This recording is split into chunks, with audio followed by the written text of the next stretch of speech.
Joseph. I just want to say thank you to everyone for coming tonight. As most of you know, I read something here last year as well. It is my way of honoring my sister and my best friend the best way I know how, which is through writing. I hope you enjoy what I've decided to share. I've lost a countless amount of friends that I grew up with, as well as family due to this disease, and two of them were the closest people to me. I lost my sister, which was my only sibling, Brenda. She would be turning 39 tomorrow. She was an amazing sister, mother, daughter, niece, cousin, and friend. I also lost my best friend, Kaylee, who I became friends with at a very young age. She was my first best friend and my other half. All of my memories of my childhood leading up to my adulthood include her. She was also an amazing mother, sister, daughter, niece, cousin, and friend. Kaylee turned 29 in July. As most of you know, many different emotions come along with grief. Some days I feel sad, other times I feel angry, sometimes I feel thankful to have as many memories as I did with them, and other times I am depressed and resentful.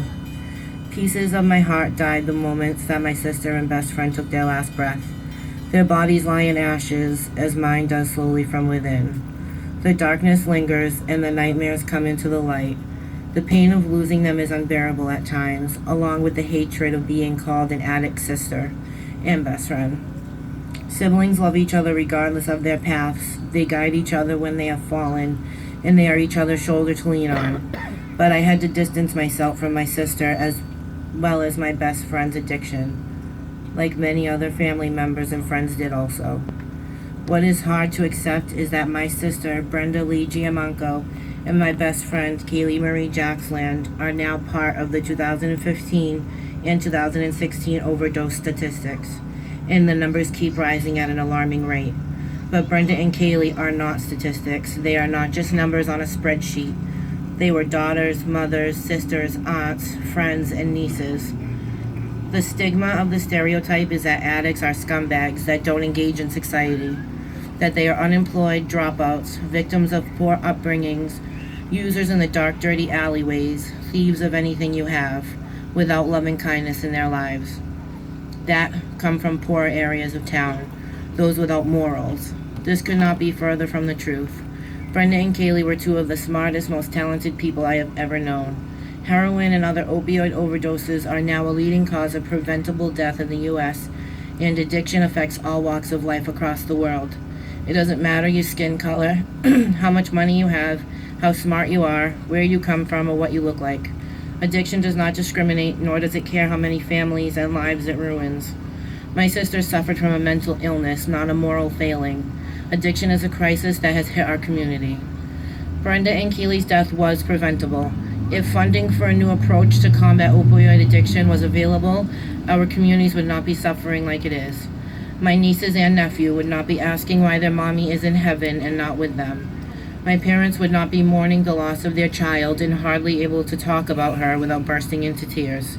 And I wouldn't be suffering the loss of my only sibling and my very best friend, replaying their last days on this earth over and over in my head, hardly being able to breathe when I think about when I said my last goodbye to two of the most important people in my life. Families across our community and country would not be mourning the loss of their loved ones who lost their battle to addiction. Parents would not be planning funerals or raising their grandchildren for their children that left this world too soon. We need to raise awareness and end this stigma to help prevent more deaths.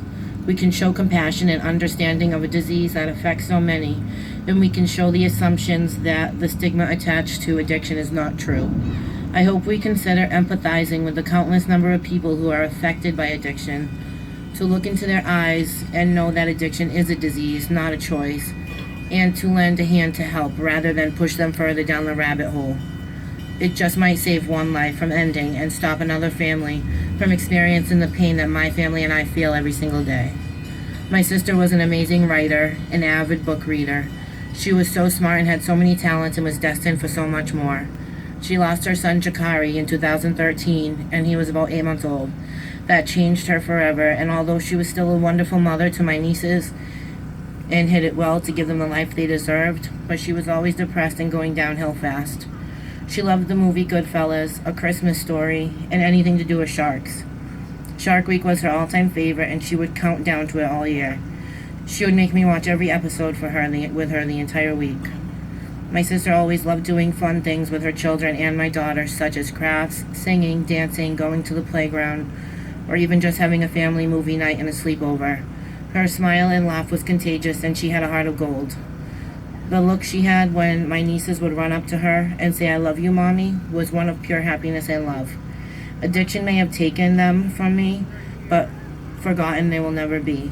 I will always do anything that I can to keep their memory alive, because they were not just a statistic. They were two amazing women, and the world will always be a little darker without them in it. I know that they are both in heaven looking down on us, and I will never let them die in vain. I will never hide my sister or my best friend's struggle because of shame or disgrace. I am not ashamed of them or their story. If anyone here tonight is struggling, please reach out and get help. Don't let your family and loved ones feel the pain many of us feel on a daily basis. If anyone just needs someone to talk to without judgment, please reach out to me. Let's end this stigma and not lose anyone else to this horrible epidemic. That's it.